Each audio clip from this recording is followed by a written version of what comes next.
Bismillahirrahmanirrahim. Qul amantu billahi tsumma istaqim. Istiqomah. Istiqomah itu identik dengan persoalan keimanan. Iman itu keyakinan. Maka jangan mengukur istiqomah dengan standar perilaku fisik. Ada orang duduk di shaf terdepan setiap sholat berjamaah. Itu orang istiqomah. Itu mulazamah. Dia iltizam, menetap di tempat itu. Tapi istiqomah persoalan hati. Apakah dia di shaf pertama ikhlas? Ataukah pamer karena ingin dipuji oleh temannya? Tidak istiqomah kalau begitu. Duduknya saja di depan. Masya Allah, si fulan istiqomah setiap jam 7 langsung sudah ada di kelas. Dia setengah 7 sudah berangkat.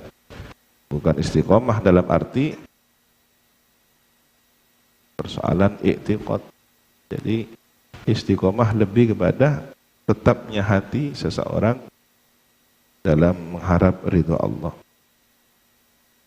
Sedangkan rutinitas fisik, perbuatan fisik seseorang itu lebih tepatnya disebut mulazamah, mudawamah, dawam wudu. Masya Allah, si fulanah, ibunya fulanah, si fulan itu terkenal semasa hidupnya dawam wudu. Setiap batal berwudu lagi, setiap batal berwudu lagi. Namanya dawam wudu. Karena perbuatan fisik. Persoalan apakah istiqomah? Itu persoalan batin, persoalan hati. Imam Al-Qushairi, Al-Ustadz Abul Qasim Al-Qushairi, referensi dalam bidang tasawuf, rahimahullah ta'ala, mengatakan bahwa al-istiqamatu darajatun. Istiqamah itu adalah derajat, level dalam perjalanan ruhani, perjalanan spiritual. Seorang salik. Salik ini orang yang berjalan spiritual menuju Allah, menuju ma'rifatullah. Biha, dengan sebab istiqomah itu, kamalul umur, sempurna segala urusan. Wa tamamuha, dan sempurnanya segala urusan. Jadi kata kunci dari segala sesuatu adalah istiqomah. Al-istiqomatu khairun min alfi karamah. Keistiqomahan lebih baik daripada 1000 kekeramatan. Kenapa? Karena 1000 kekeramatan itu sumbernya dari keistiqomahan. Tanpa adanya keistiqomahan sulit dianugerahi karamah. Sedangkan masyarakat awam seringkali terjebak dengan penilaian mindset bahwa karamah itu yang khariqul adah, luar biasa, bisa terbang, bisa berjalan di atas air, bisa membelah diri dalam satu waktu beberapa tempat. Hal-hal yang unik dan menakjubkan. Tapi ketika ada orang mengajarkan ilmu, menulis kitab, kitabnya tersebar di seluruh penjuru dunia, madhabnya diikuti, tidak begitu dipandang sebagai karamah. Padahal itulah karamah. Adakah di dunia ini dari kalangan belahan dunia, barat dan timur, yang tidak kenal Imam Syafi'i? Lihat bagaimana setiap hari jutaan orang sholat mengikuti tuntunan konsep madhab Syafi'i.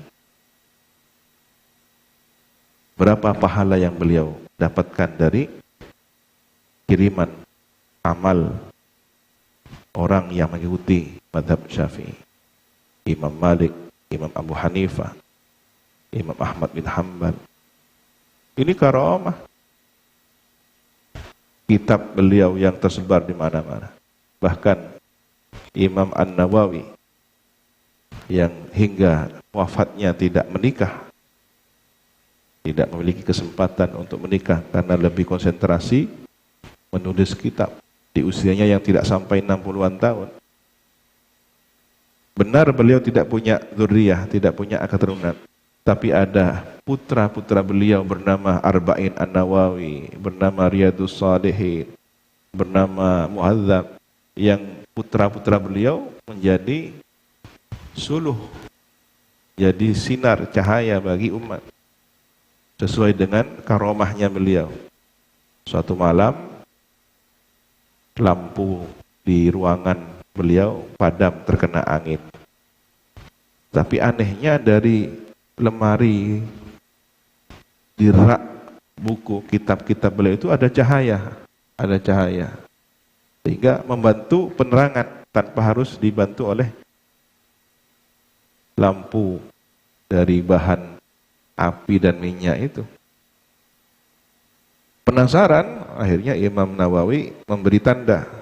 Setiap kitab yang ada cahayanya itu dikasih tanda. Keesokan harinya dibuka, ternyata kitab-kitab itu adalah kitab yang masyhur di kemudian hari. Riyadhus Shalihin. Ya bagaimana tidak bercahaya? Bercahaya, isinya hadis-hadis Nabi yang merupakan cahaya keilmuan.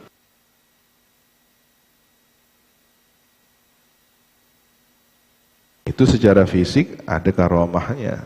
Bagaimana kitab bisa mengeluarkan cahaya? Tetapi yang secara maknawi, kitab itu tersebar, dibaca, diamalkan oleh setiap generasi. Ada berapa miliar orang dari kurun waktu ke kurun waktu mengamalkan hadis Nabi melalui Arba'in An-Nawawi, melalui Riyadhus Shalihin dan lain-lainnya. Berapa amal jariah beliau dari ilmun yuntafa'u bihi itu karamah.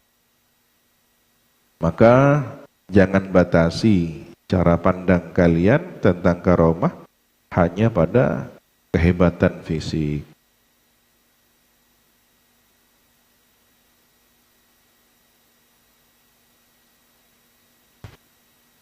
Karena ketika orang sudah tidak istiqomah, dia akan kehilangan segala usahanya, akan sia-sia semangatnya.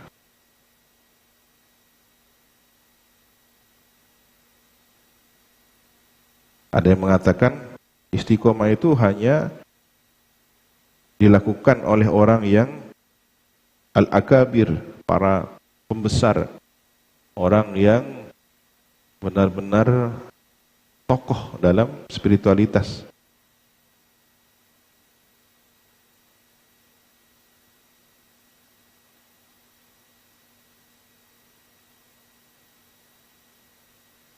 Karena istiqomah itu sudah keluar dari keterikatan perjanjian-perjanjian. Jadi orang istiqomah itu orang yang sudah merasa nyaman, merasa menikmati terhadap rutinitas.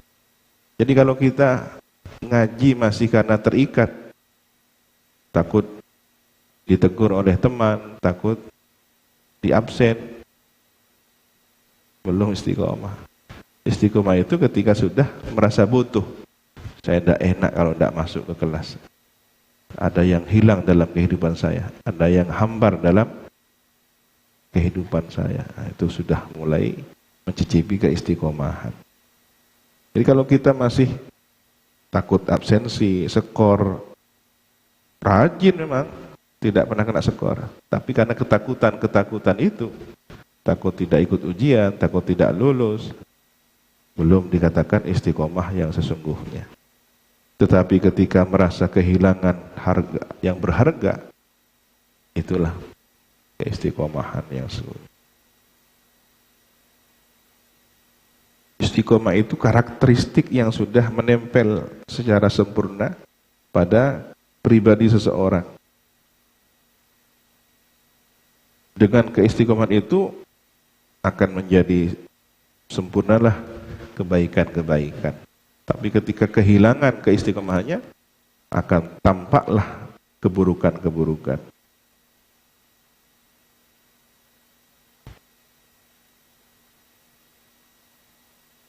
Berapa banyak orang dibimbing oleh keistiqomahannya, lalu dia mulazamah, dia mudawamah dalam suatu rutinitas. Akhirnya tidak ada kesempatan untuk bermaksiat. Diajak oleh setan, ayo kamu akan melakukan gini. Ini waktu saya untuk berbuat baik ini. Katakanlah seorang santri punya jadwal. Malam hari dibisiki. Sudah, ngobrol saja. Melean, atangi. Kata hati nuraninya yang sudah istiqomah. Saya harus bangun jam 3 karena punya rutinitas. Qiyamul lail, tahajud.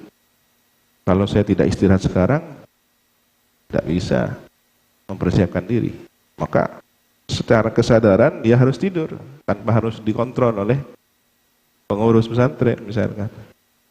Bangun jam 3, dibisiki lagi oleh setan untuk melakukan ketidakistiqomahan.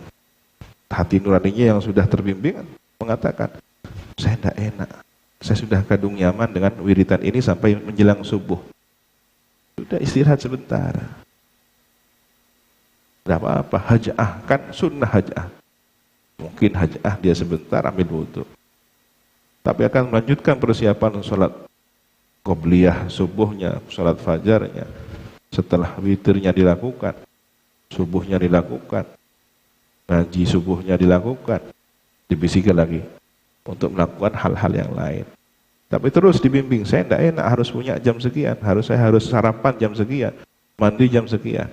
Pada akhirnya tidak ada satupun peluang setan untuk membisiki dia, mengajak kepada kemaksiatan. Tapi begitu ada yang jebol, ada waktu yang kosong, sudahlah, ini kan hari Jumat, hari bebas, utlah, libur, betul dituruti. Dia nyoba keluar dari mulazamahnya, keluar dari mudawamahnya. Sekali-kalilah cari hiburan. Akhirnya apa? Kena semuanya. Bahkan nyaris tidak sholat Jumat misalkan. Ini gara-gara apa? Istiqomahnya sudah ada yang ditinggalkan. Setan paling sulit mengganggu orang yang istiqomah. Kisah tentang Imam Junaid itu adalah kisah tentang orang yang istiqomah. Ya, berapa kali setan membujuk rayu dengan senjatanya sampai pelacur masuk ke tempat ibadahnya. Ya. Tetap tidak peduli. Kenapa? Karena istiqomah.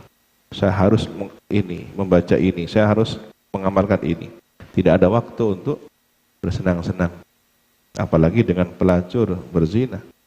Tapi ketika setan menggerakkan ibunya atau mungkin bagian dari ujian ya, yang memang sudah jalan takdirnya, apakah di situ ada waswasah dari setan juga? Ada yang terpeleset bahwa kesunnahan boleh ditinggalkan untuk melakukan kewajiban apa? Menyambut panggilan ibu, orang tua.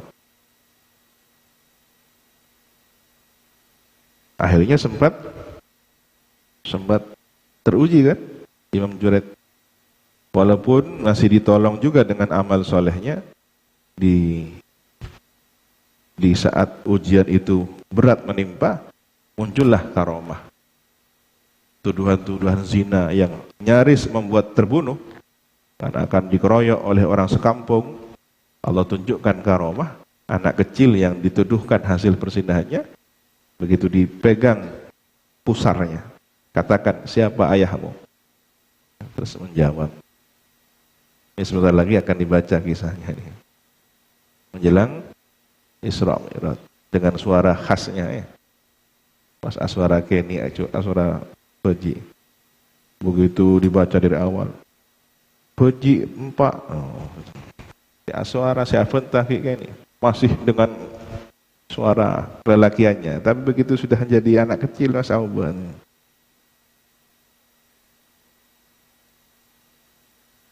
Keunikan Kiai As'ad membuat susunan cerita kisah nyata dari Isra Mi'raj.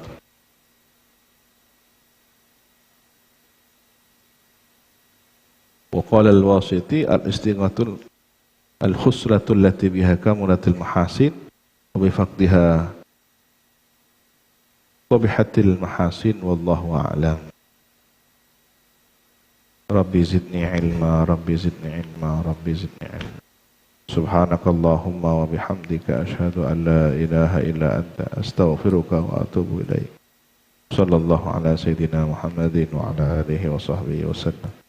Alhamdulillahi rabbil alamin. Ya Rabbana a'tarafna bi annana iqtarafna wa annana asrafna ala ladha ashrafna fatub alayna tawbah اغفر لكل حوبة واستر لنا العورات وآمن الروعات واغفر لوالدينا ومولودينا والآل والإخوان وسائر الخلان وكل ذي محبة أو جيرة أو صحبة والمسلمين أجمع آمين ربي يسمع فضلا وجودا منا لا باكتساب منا بالمصطفى الرسول نهضى بكل صول صلى وسلم ربي عليه عند الحب وآله والصحب عدد طش الصحب والحمد للإله في البدء والتناهي. السلام عليكم ورحمة الله وبركاته. Tawakkalu ala Allah.